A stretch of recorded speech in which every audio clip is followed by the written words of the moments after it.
Okay, let's go.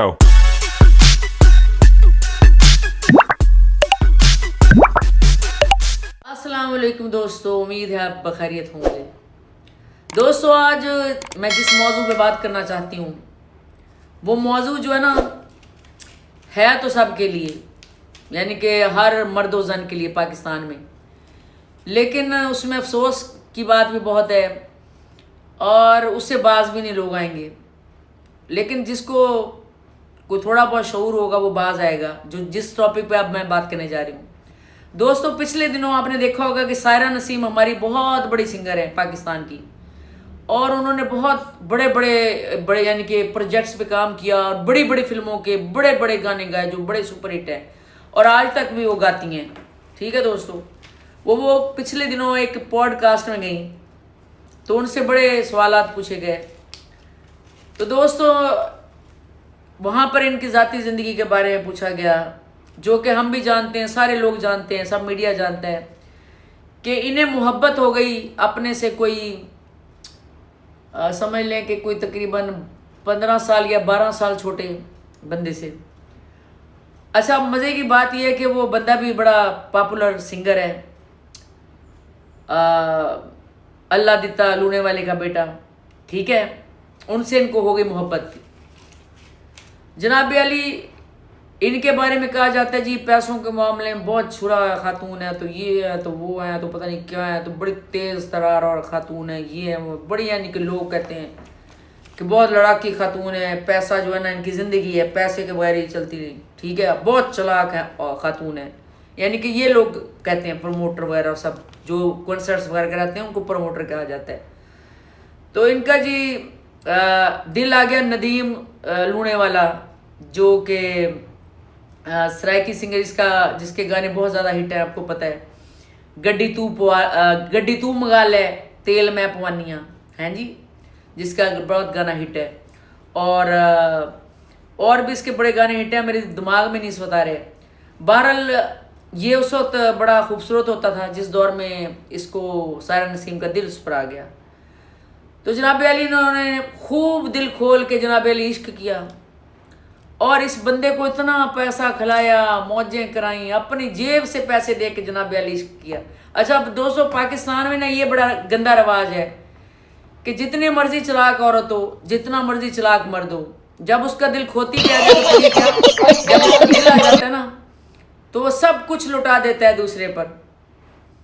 بنا سوچے سمجھے کہ یہ بندہ مجھ سے کتنا ناجائز فائدہ اٹھا رہا ہے، یہ عورت مجھ سے کتنا ناجائز فائدہ اٹھا رہی ہے۔ یہ بھی کا معاملہ دیکھیں، یہ جو مومنہ اقبال والا واقعہ ہے کہ مومنہ اقبال نے چاروں ہاتھوں سے کئی آدمیوں کو لوٹا، صرف ثاقب کے دڑ کو نہیں لوٹا، کئی آدمیوں کو لوٹا، اور لوٹ مار کا سلسلہ بھی ایسی خواتین کا پتہ نہیں کہاں تک جاتا ہے، ٹھیک ہے۔ اس آدمی نے اس پہ کروڑوں روپے کمارا، اور اب جو ہے نا یہی بات بدنامی کا باعث بنی ہوئی ہے۔ تو جی سائرہ نسیم نے کہا جی اب یہ واللہ علم، کیونکہ ان کا نکاح جو ہے وہ تو منظر پہ کبھی آیا نہیں، لیکن اس سے پہلے بھی سننے میں آیا کہ ان کی شادیاں ہوئیں، ان سے ان کے بیٹے وغیرہ جوان ہیں، پہلے بھی، اب ایک شادی ہوئی، پہلے 2 شادیاں ہوئیں، یہ مجھے پکا پتہ نہیں، لیکن لوگ کہتے ہیں کہ شادیاں ہوئیں۔ ابھی ان کے بیٹے کی پچھلے 2 شادی بھی ہوئی ہے، ٹھیک ہے، جوان بیٹے کی۔ اب لوگ کہتے ہیں جی لونے والے کی، ندیم لونے والے کی، اس میں سے بیٹی بھی ہے، یہ آپ بیٹی دیکھ سکتے ہیں، اور یہ ایسا گاتی ہے نا، آپ جا کے سنیں نا، ہائے ہائے ہائے، میں کہتی ہوں کہ شکل ماں پہ گئی ہے، بالکل باپ کی بھی عکس ہے ندیم لونے والے کا۔ تو جناب علی بیٹی ہے تو بیٹی اپنے باپ کے لیے ترس جاتی ہے، اس نے بڑی دردناک کہانی سنائی ہے، اور وہ کہتی ہے مجھے محبت نہیں ہوگی، سائرہ نسیم نے کہا کسی سے، اور اس نے کہا کہ میں نام بھی نہیں لینا چاہوں گی، سب لوگ جانتے ہیں، اور یک طرفہ میں نے عشق کیا اس بندے سے، یک طرفہ، اور پھر اس نے وہی کام کیا، اس بندے نے پیسہ پوسا کھا کے انجوائمنٹ کر کے شادی اپنی خاندان کی میں کر لی، ہیں جی، خاندان میں کر لی شادی، وہی دقیانوسی کہانی۔ اچھا اب میں آپ کو یہ بتاؤں گی، اس نے شادی کر لی، اب بیٹی پاپا پاپا کر کے اپنے اسے برتھ ڈے میں فون کرتی ہے کہ پاپا میری برتھ ڈے آ جا، 13 سال کی ہو چکی ہے اس کی بیٹی، لیکن وہ اس کو آن نہیں کر رہا۔ اگر تو وہ باقاعدہ نکاح ہوا ہے پھر تو اس کو کھلے عام آن کرنا چاہیے، پھر تو سراسر زیادتی ہے یہ کر رہا بندہ، اور اس کی بخشش کسی قیمت پر نہیں ہوگی کہ اگر اپنی بیٹی کو، چلو سارہ نسیم سے وہ نہیں ملنا چاہتا، اور یہ بھی کہا گیا اس پوڈ کاسٹ میں کہ شرط رکھی گئی شادی میں کہ سارہ نسیم سے جو ہے نا تم نے تعلق نہیں رکھنا ساری زندگی، اس سے منہ نہیں لگانا. چلو اس سے تو منہ نہیں لگانا، لیکن اولاد سے تو نہیں پھر کھنچا جاتا نا. اتنا یعنی کہ زیر عتاب آ گیا یہ اپنی بیوی کے جس سے شادی کی کہ اس نے اپنی اولاد کو چھوڑ دیا. ایسے بھی آدمی ہیں جو اولاد کو چھوڑ دیتے ہیں، اور کئی ایسے آدمی ہوتے ہیں جو اپنی بری اولادوں کو، بری بیویوں کو اچھی دوسری عورت کے لیے نہیں چھوڑتے، ذلیل ہو جاتے ہیں، رسوا وہ آدمی ہو جاتے ہیں، لیکن وہ ان کو نہیں چھوڑتے، اور پھر ان کی بیویاں اور ان کے بچے اس آدمی کو کہیں کا نہیں چھوڑتے. یعنی کہ ثابت یہ ہوا کہ جو اچھا بندہ ہے نا وہ ذلیل ہوگا ہر حال میں، چاہے وہ عورت ہو چاہے آدمی. اچھا دوستوں، ماضی میں ریما کو سعود سے بہت عشق تھا. ریما نے سعود کے گھر اے سی شیسی سارا خرچہ خوب کھلایا پلایا ریما نے اس کو، اور خوب اسے محبت کی، اتنا لٹایا اس کے گھر والوں پہ. اور اس نے کیا کیا، کھا پی کے اس نے کہا نہیں میں حافظ قرآن ہوں، پتہ نہیں حافظ قرآن کا بیٹا ہوں، تو میرے گھر والے نا شو بزنس کی اور سے شادی نہیں کرنے پر راضی نا اس تمہارے ساتھ کھا پی کے، تو میں نے تو شادی کہیں اور کرنی ہے، تو ناچنے گانے والی عورت کے ساتھ شادی نہیں کرنی. لیکن ایسے منافق آدمی نے جویریہ سعود جیسی موٹی سانڈ سے شادی کر لی جو نہایت بدتمیز، منہ پھٹ اور 2 نمبر عورت ہے. ناچتی گاتی چاہے نہیں، لیکن باتیں اس کی ناچنے گانے والیوں سے بھی زیادہ گندی ہیں. اس منافق آدمی نے ریما کو ایسے لوٹا، اور ریما نے بھی خوب لٹوایا. پھر دوستو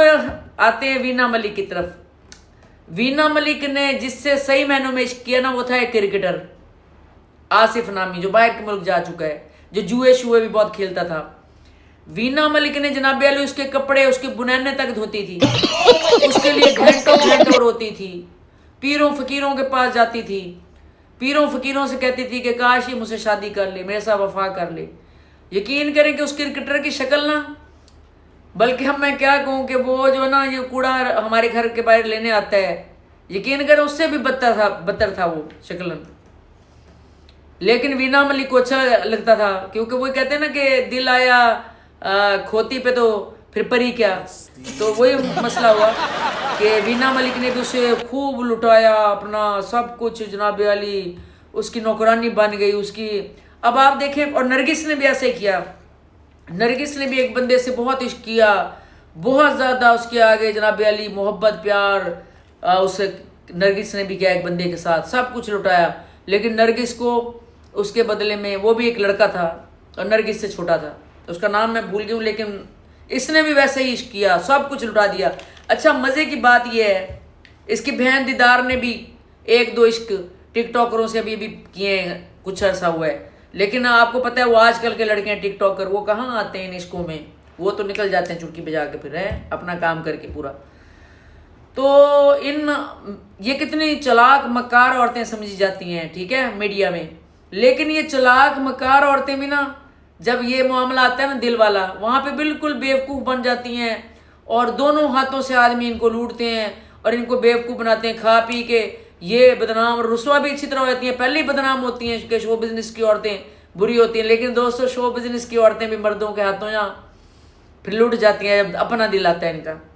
جب اپنا دل آئے. لیکن اگر اپنا دل نہ آئے تو بڑوں کو بھی ایسا کر دیتی ہے کہ وہ کہتے ہیں جٹی ہیر سانو کر کے فقیر ٹور گئی. عطا اللہ کا گانا ہے، سینے مار کے جدائی والا تیر ٹور گئی، جٹی ہیر سانو کر کے فقیر ٹور گئی. یہ بالکل صحیح انہوں نے کہا ہے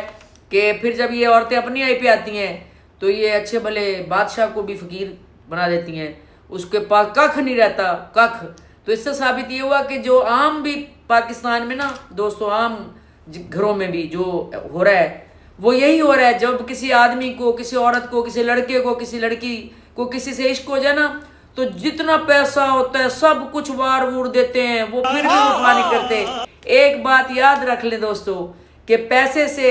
واحد آپ چیز ہے کہ ایک شرافت اور ایک وفاداری نہیں خرید سکتے. اس لیے بچ جائیں، آج کل کوئی عشق وشق نہیں ہے، سب فراڈ بازی ہے، سب مطلب ہے. دوستو اپنے رائے سے ضرور آگاہ کریں اور آپ کو ٹھگنے والوں سے بچ کے رہیں. اللہ حافظ.